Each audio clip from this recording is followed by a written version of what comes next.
ಸಾರಿಗೆ ಬಸ್ಗಳ ಬಂದ್ ಬಿಸಿ, ಪ್ರಯಾಣಿಕರ ಪರದಾಟ. ಹುಬ್ಬಳ್ಳಿ ನಗರದ ಹೊಸ ಬಸ್ ನಿಲ್ದಾಣದಲ್ಲಿ ಇಂದು ಬೆಳಗ್ಗೆಯಿಂದಲೇ ಸಾರಿಗೆ ಬಂದ್ ಬಿಸಿ ತಟ್ಟಿದೆ.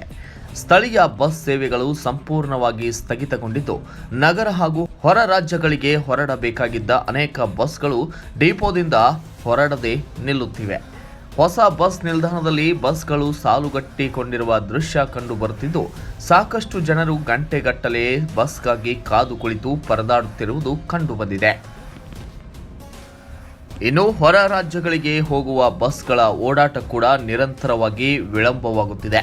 ಪ್ರಯಾಣಿಕರು ತಮ್ಮ ತುರ್ತು ಪ್ರಯಾಣಕ್ಕೆ ಬಸ್ ಇಲ್ಲದೆ ಪರಿತಪಿಸುತ್ತಿದ್ದಾರೆ. ಬಸ್ ನಿಲ್ದಾಣದ ಒಳಗೆ ಕಿರುಕುಳ, ಮುಜುಗರದ ಪರಿಸ್ಥಿತಿ ನಿರ್ಮಾಣವಾಗಿದೆ. ಕೆಲವರು ಪರ್ಯಾಯ ಪ್ರಯಾಣ ವ್ಯವಸ್ಥೆ ಹುಡುಕುವಲ್ಲಿ ತೊಡಗಿದ್ದಾರೆ. ಸಾರಿಗೆ ಅಧಿಕಾರಿಗಳಿಂದ ಇನ್ನೂ ಸ್ಪಷ್ಟನೆ ಸಿಗದೆ ಪ್ರಯಾಣಿಕರ ಅಸಮಾಧಾನ ಮತ್ತಷ್ಟು ಹೆಚ್ಚಾಗಿದೆ. ಎಷ್ಟರವರೆಗೆ ಈ ಬಂದ್ ಮುಂದುವರಿಯಲಿದೆ ಎಂಬ ಬಗ್ಗೆ ಯಾವುದೇ ಅಧಿಕೃತ ಮಾಹಿತಿ ಲಭ್ಯವಾಗಿಲ್ಲ. Bureau report, Kannada Janashri news, Hubballi. ನಮಸ್ಕಾರ ಕನ್ನಡ ಜನಶ್ರೀ ವೀಕ್ಷಕರೇ, ಈ ಪೂರ್ತಿ ವಿಡಿಯೋ ನೋಡಲು ಆಂಡ್ರಾಯ್ಡ್ ಆ್ಯಪ್ ಅಲ್ಲಿ ಕನ್ನಡ ಜನಶ್ರೀ ಎಂದು ಟೈಪ್ ಮಾಡಿ ಡೌನ್ಲೋಡ್ ಮಾಡಿಕೊಳ್ಳಿ.